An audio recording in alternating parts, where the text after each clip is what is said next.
Bueno, vamos a hablar estos 2 domingos acerca de la fidelidad de Dios, como ya he mencionado un poco, y como cantaban nuestros hermanos de la alabanza ahora. La fidelidad de Dios es grande y es incomparable. O sea que no la podemos comparar con la de ningún otro ser. De nada de lo que existe se puede comparar con esa fidelidad de Dios. Entonces, hoy vamos a hablar la fidelidad de Dios en las Escrituras, el carácter fiel de Dios. Y el próximo domingo, si usted queda motivado desde hoy, esperemos que sí, vamos a continuar hablando cómo ser y mantenerse fiel, como lo enseñan las Escrituras. Amén.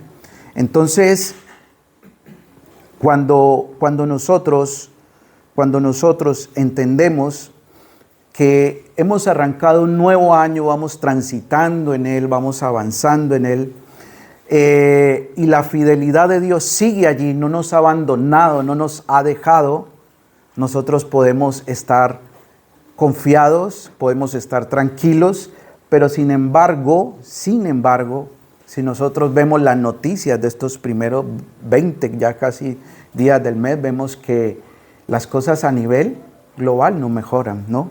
Hay malas noticias, hay rumores, hay guerras, hay rumores de guerras, hay diferentes situaciones. El euro sube, el dólar sube, pero la moralidad de la humanidad desafortunadamente desciende. Siguen los problemas económicos, quizás la inflación cede, los que les gusta entender estos temas o son de su interés, pero el corazón de muchos aún no, por los cuales seguimos orando, o aún el mismo, nuestro propio corazón aún el Señor nos está pidiendo algo más, pero nuestro corazón sigue de pronto allí, todavía no.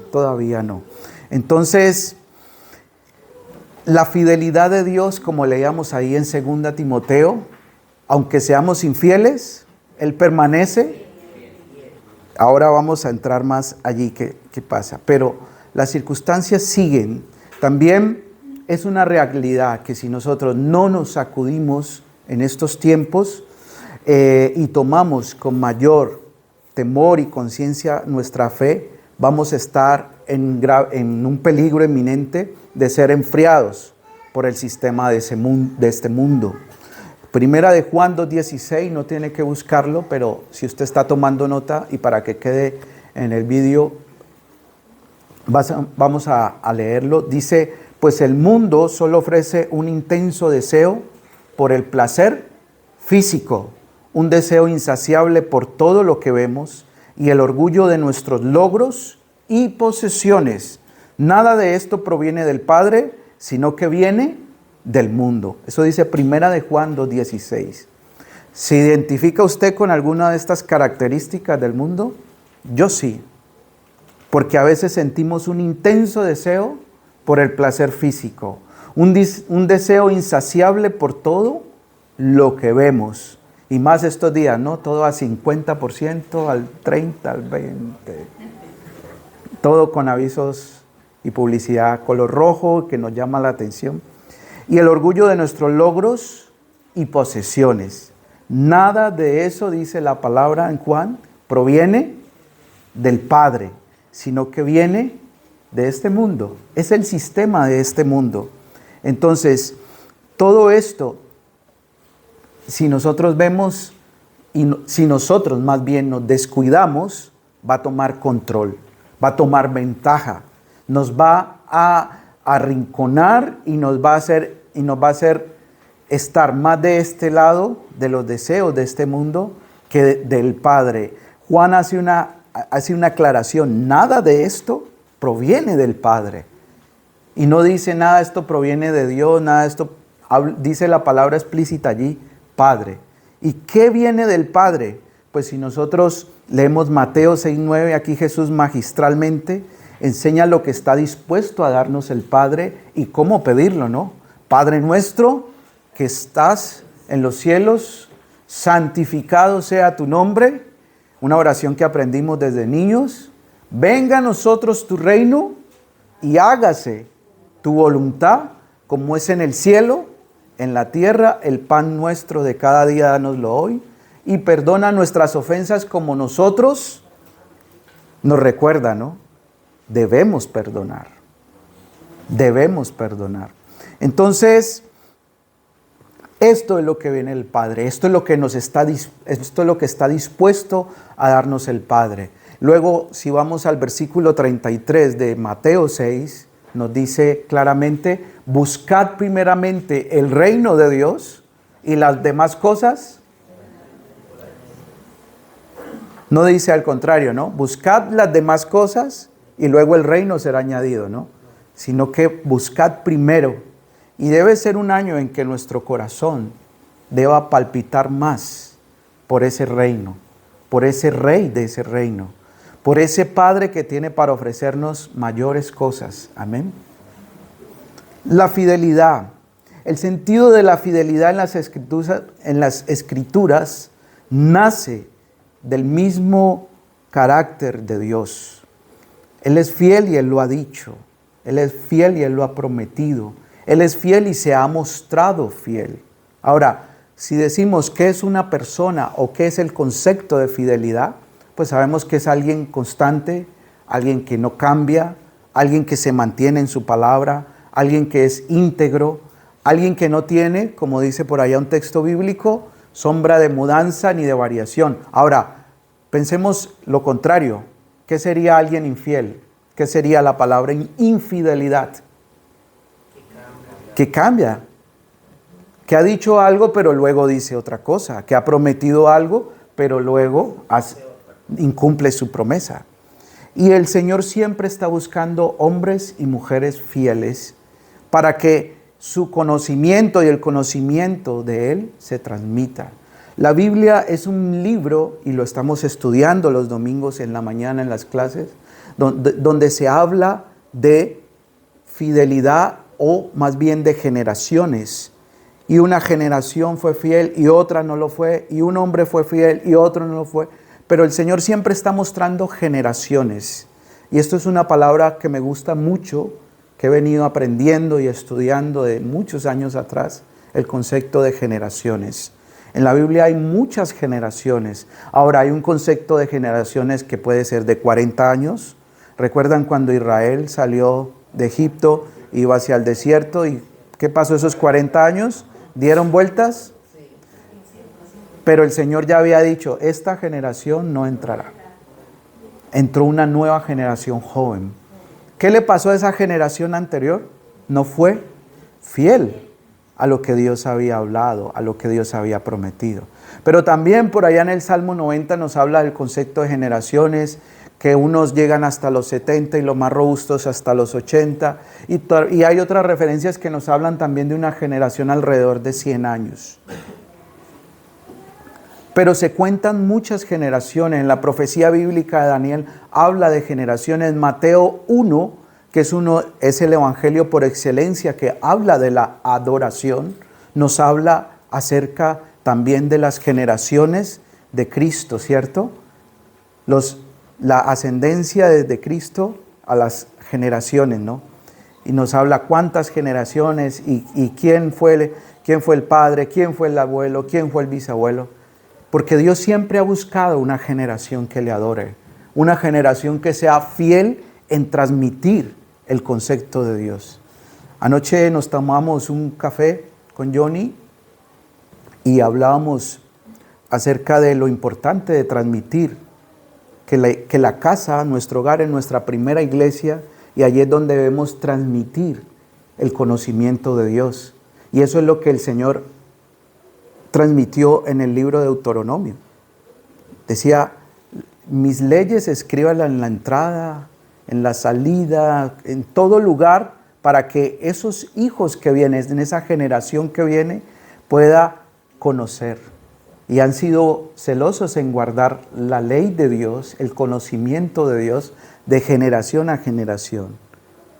Nosotros en nuestros hogares quizás muchas veces somos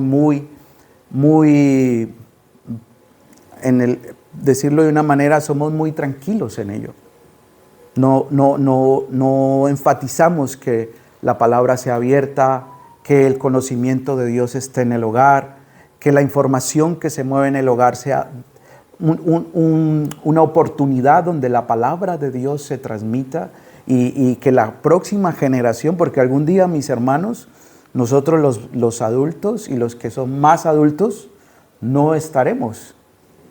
¿Y qué conocimiento de Dios tendrán nuestros hijos? ¿Vendrán solos a la iglesia?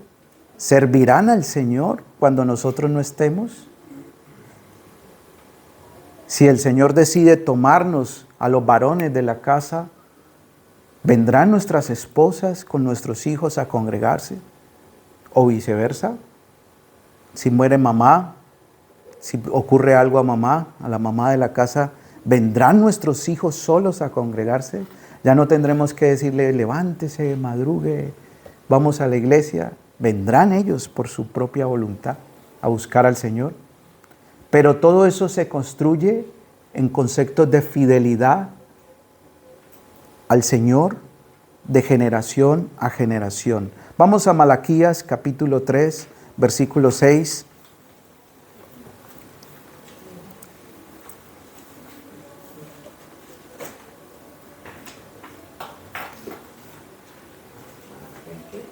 Malaquías capítulo 3, versículo 6, dice, porque yo Jehová, ¿cambio? No cambio. Por esto, hijos de Jacob, no habéis sido consumidos. ¿Quiénes eran los hijos de Jacob? Está hablando de descendencia, está hablando de una nación, de un pueblo de Israel. Segunda de Timoteo 2:13, téngalo allí, que fue el primer texto que leímos. Si fuéramos infieles, Él permanece fiel, Él no puede negarse a sí mismo. Y ahora vamos al Salmo 119:90.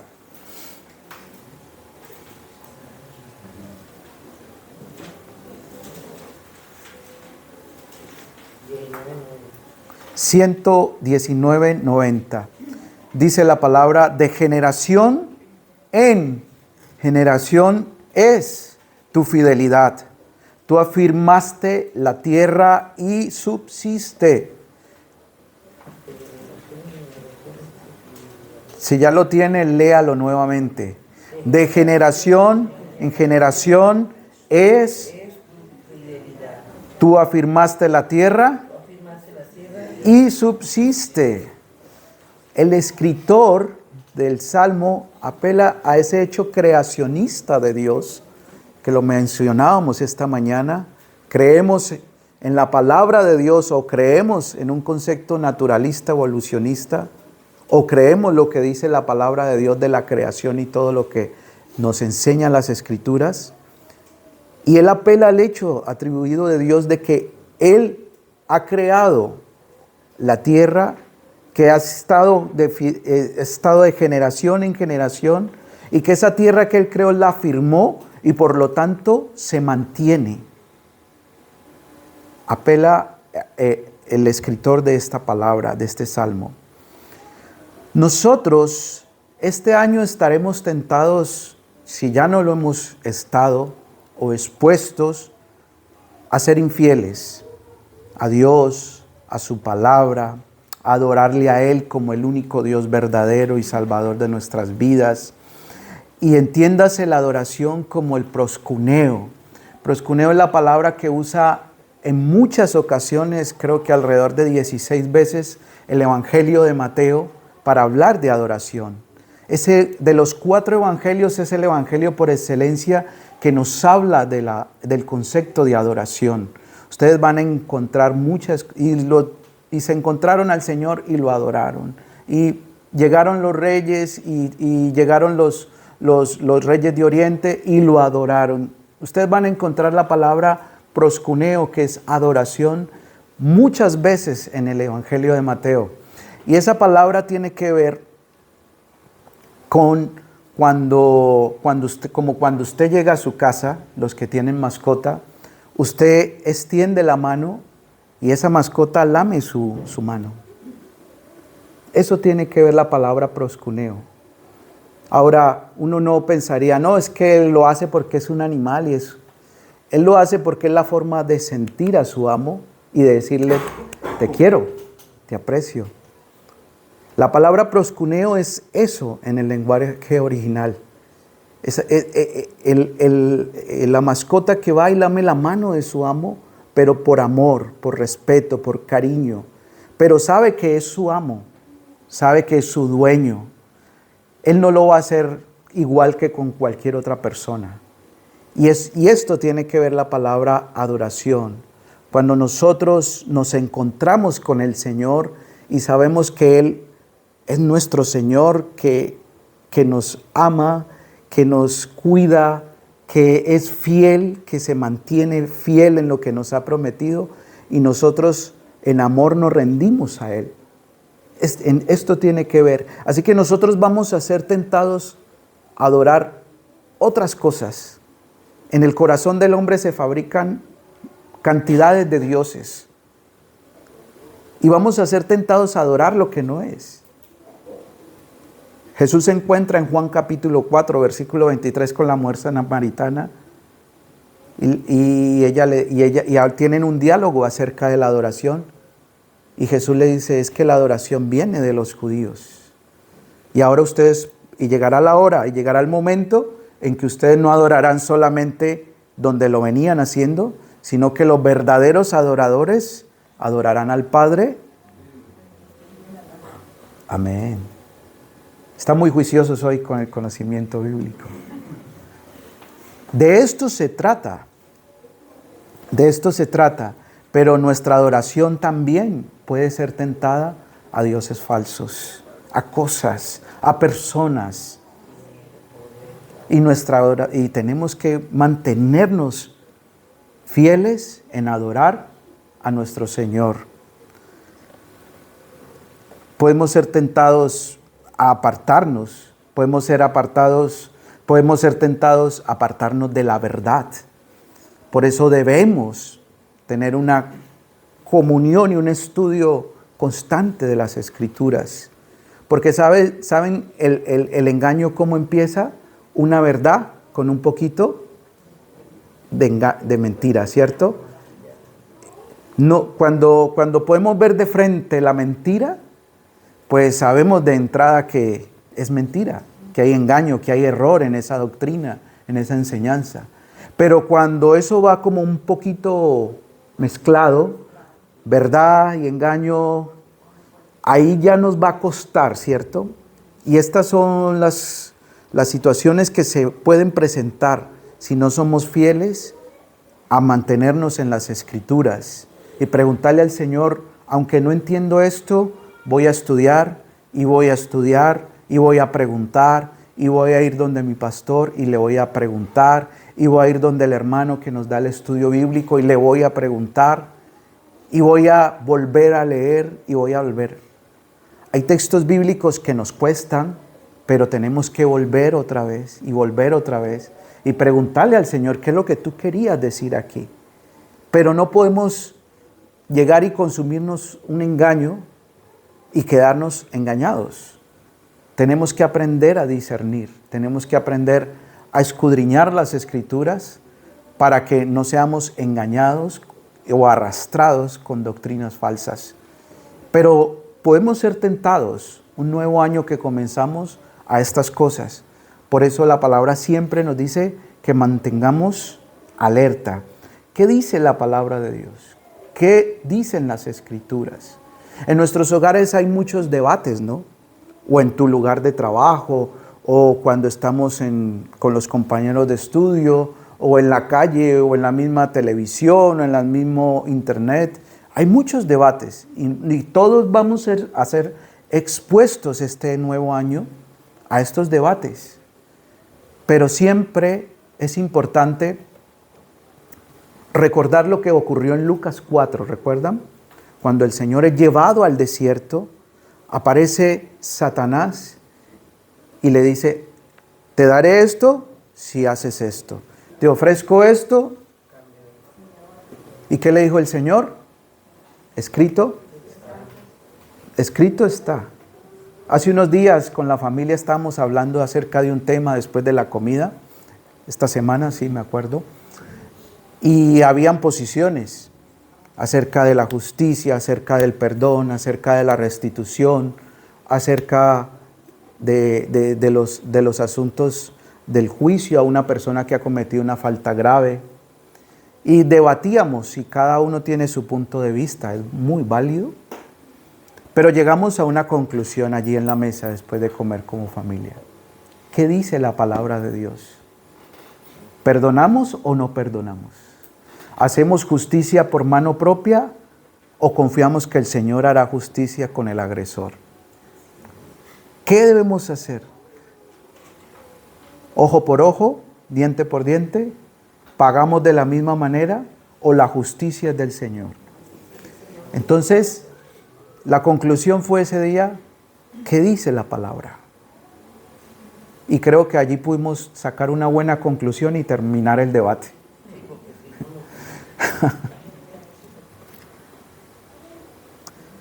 Podemos ser tentados a ser infieles a nuestro cónyuge. Podemos ser tentados a ser infieles a la iglesia, al ministerio, aún nuestra propia carne. Hay un pastor que dice, nuestra carne aborrece orar y leer las escrituras. ¿Y ustedes saben por qué nuestra carne, nuestra naturaleza caída aborrece eso? Porque es su sentencia de muerte. Eso le va a decir a nuestra carne, a nuestros malos deseos, te ha llegado la hora y tienes que morir. Si hay un odio, si hay un rencor, si hay una raíz de amargura allí en nuestro corazón que no hemos querido soltar, eso nos va, la palabra de Dios, y estando en oración con el Señor, Él siempre nos va a decir, déjala allí para más adelante. Él siempre nos va a decir, antes de llevar tu ofrenda, hacer esto y esto y esto, ¿no? Reconciliarte. Entonces, vamos a ser tentados a ser infieles en cualquiera de estos aspectos de nuestra vida. En el servicio a Dios, muchas veces somos tentados. ¿Recuerdan por ahí Mateo 20:20 que le dice, va una mamá y le dice al Señor, Señor, tengo 2 hijos y yo te pido que en tu reino pongas uno a tu derecha y otro a tu izquierda. Los pongas en un lugar muy bueno. Y a veces los padres, venga, hágame el favor y me pone al niño aquí, que no le pase nada. Y esta mamá fue con ese sentido de madre a decirle al Señor, ¿y qué le dice el Señor Jesús? El poner uno a la derecha u otro a mi izquierda no es mi potestad, eso lo decide mi Padre. Pero lo único que les quiero decir es que el mayor va a ser vuestro servidor. Y en este reino, en este sistema de creencias, en la verdad bíblica, en el Evangelio, nunca va a ser mayor nadie. Solamente nuestra mayor posición que podemos adquirir aquí es ser siervos. No hay otra posición mayor. Y hemos sido puestos para servir. Y Jesús dijo, el que quiera ser el mayor entre vosotros, que sea. Y capítulos después, toma una toalla, se la ciñe y lava los pies de sus discípulos. Ese es el Señor, a quien servimos. Amén. Mis hermanos, arrepentimiento también es desaprender a confiar en nosotros mismos y confiar en Dios.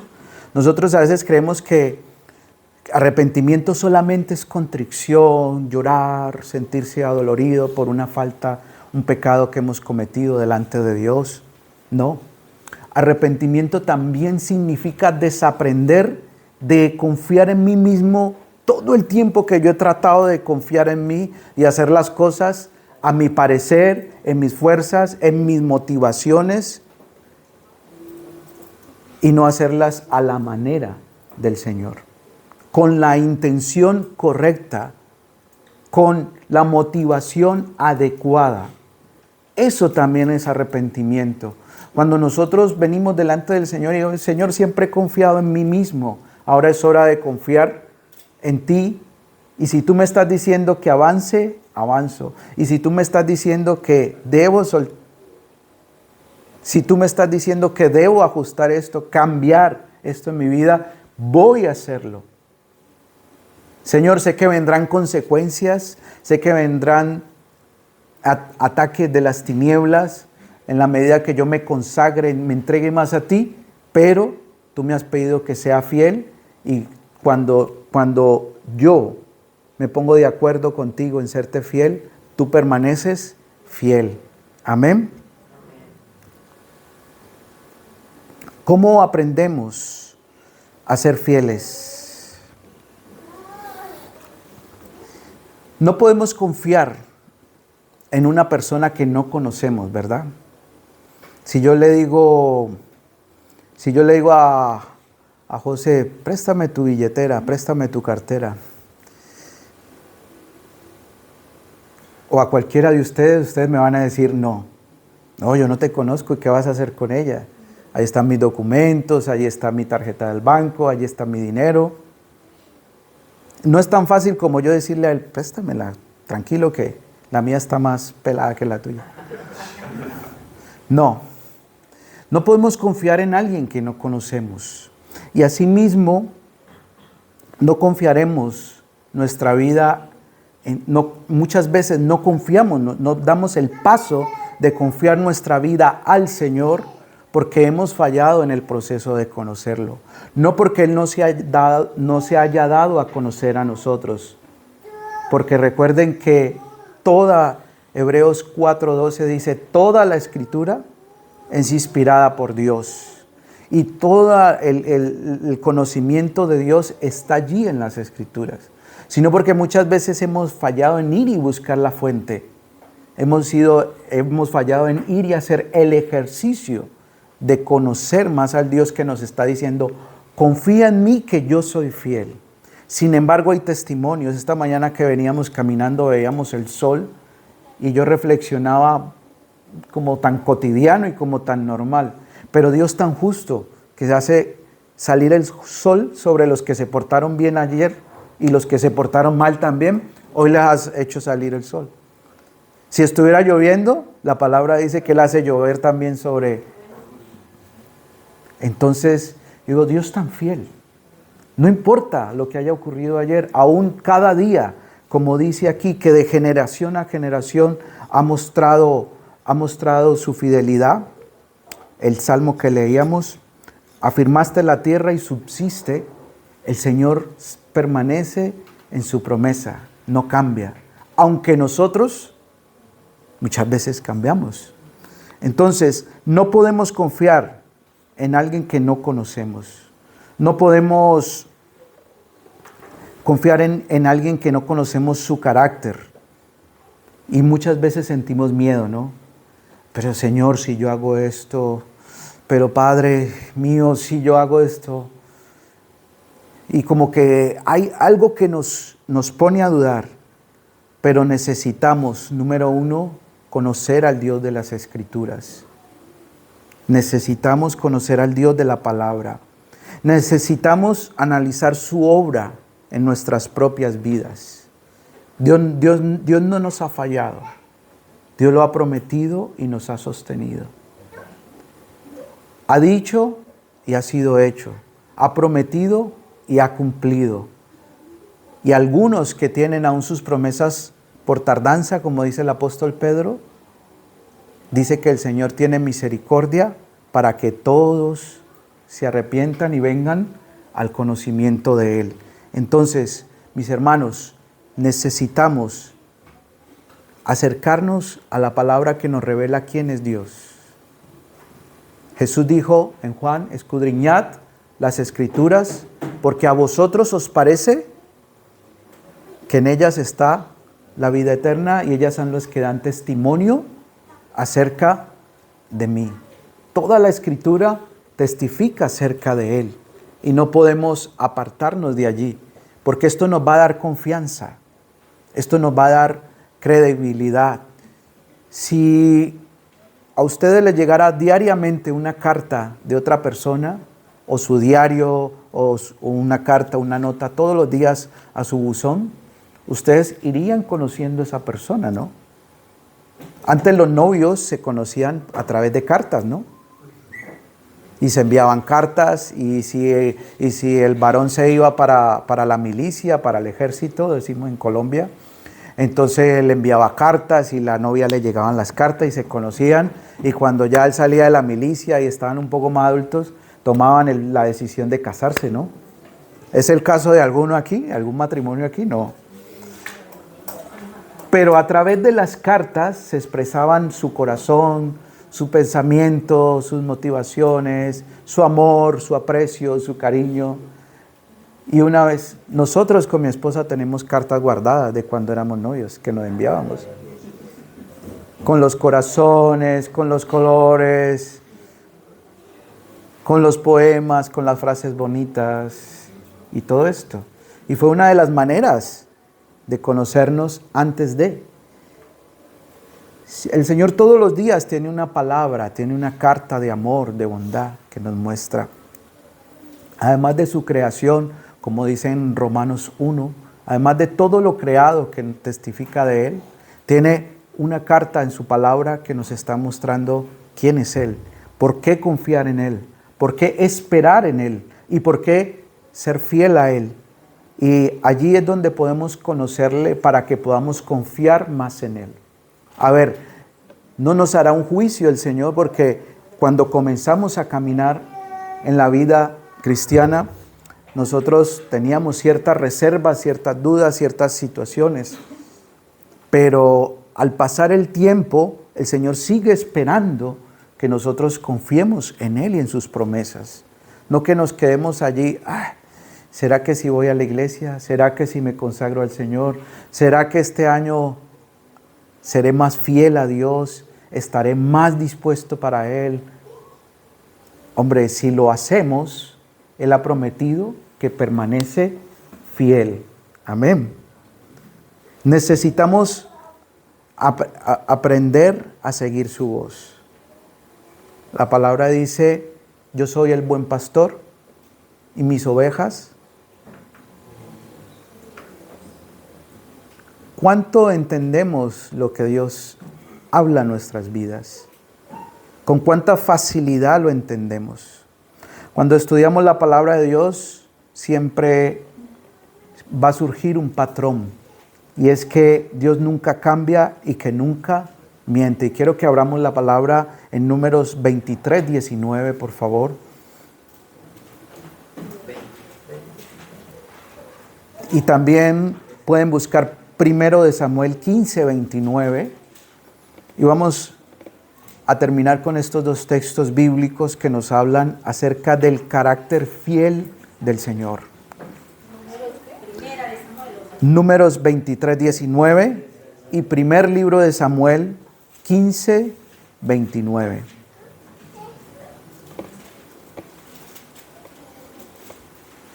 Números dice así: Dios no es hombre para que mienta, ni hijo de hombre para que se arrepienta. Él dijo y no hará. Hace la pregunta, está en modo de pregunta, y no hará. Habló, no lo ejecutará. Y Samuel dice, Dios no es hombre para que mienta. Perdón, que lo he copiado 2 veces. Si alguien lo tiene, por favor. 1 Samuel 15, 29. Además, el que es la gloria de Israel no mentirá ni se arrepentirá, porque no es hombre para que se arrepienta. Automáticamente ambos textos bíblicos hacen una comparación, ¿no? ¿Con quién? Dios. ¿Y quién? El hombre.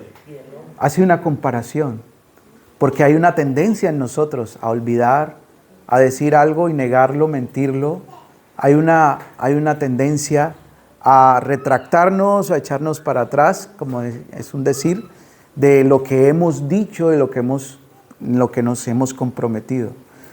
Y automáticamente estos textos bíblicos de Números y Samuel hacen una comparación, Dios y el hombre. Y el Señor dice, yo no soy de esta manera. O sea que también nos da a entender que es alguien confiable. Las Escrituras de Dios nunca nos hablan que en el pasado el Señor falló. Él siempre fue fiel a su palabra a medida que iba obrando en las vidas de los antiguos. Cuando dijo que haría algo, lo hizo. Y en ello podemos empezar o continuar o aumentar nuestra confianza en Dios. Podemos confiar que Dios será fiel a sí mismo, porque no pone una condición. Yo voy a ser fiel si esto ocurre. Yo voy a ser fiel si tú vienes todos los domingos de este primer mes a la iglesia, entonces el próximo mes te bendeciré. No, Él es fiel a sí mismo a lo que Él ha prometido. Y Él es fiel a sí mismo, a su persona, a su propia integridad de que hará lo que ha prometido. Nunca dejará de actuar como Dios y nunca dejará de ser soberano, santo y bueno. Y quiero que volvamos para terminar a 2 de Timoteo 2:13, que dice, si fuéramos infieles, Él permanece fiel. Él no puede negarse a sí mismo. Es un texto que me fascina. Desde la primera vez que lo escuché, tomó mi atención y siempre me recuerda que aunque yo esté infiel por mi naturaleza humana, por diferentes situaciones de mi persona, el Señor no cambia y no va a cambiar. Y cuando dice fuéremos, nos determina que aunque hayan, es un verbo que está en un pretérito imperfecto y nos determina acciones repetitivas. En nuestro idioma, en el castellano, se llama pretérito imperfecto. Pero denota que hay acciones que se repiten y se repiten, como está escrito el verbo aquí. Y aunque se repita nuestra infidelidad, Él no puede ser infiel porque Él no puede contradecirse a sí mismo. Él permanece fiel. Amén, mis hermanos. Me he hecho entender. Póngase de pie y vamos a orar, por favor.